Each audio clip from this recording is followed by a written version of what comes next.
Saan dala? Mercedes?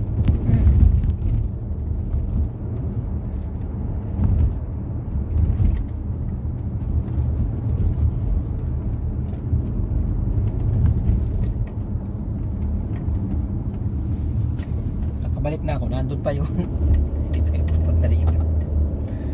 Sa bagay ni Alia magbihis. Mapapagalitan na naman si Teka. Dahil sabi ko, dinig ko, kailangan alas 4 gising na sa Elia, alas 5 ko susunduin na niya.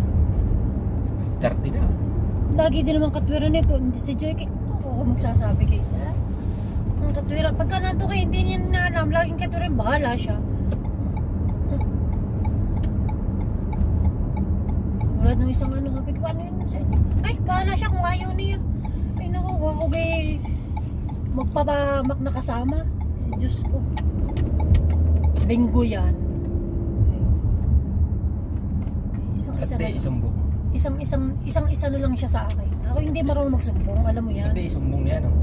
Ayun. Mga nandun sa kabila. Sabi ko, isang-isa na lang yan sa akin. Kaya hindi na nagsusumbong si Alia, no? Minsan nagsusumbong, kaya napapagalitan. Tapos sasabi, nagsusumbong, ayaw ng anak niya, alangan naman. Hindi maaga kami pumunta ng isang sa kabila. Kala mo kayo pumunta agad sa itas. Hindi, nagkukwento pa doon na nagkukwento. Sige, puntan mo muna ako yung alaga. Ay, pabayaan mo siya. Ay, siya. Kung pababayaan. Kala lang ni Sir, ay kapit-bait ng ano niya. Naku. Anong kayo? Kung nalalaman lang niya.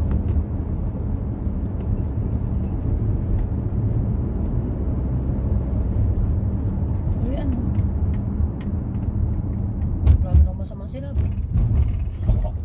Kaya naman ka. Kung ako yung magpapahamak, matagal na yung napahamak. Eh, hindi.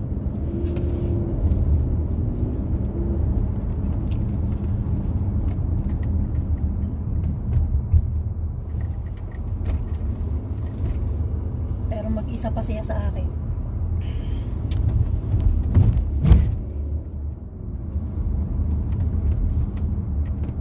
Mawawartaping siya.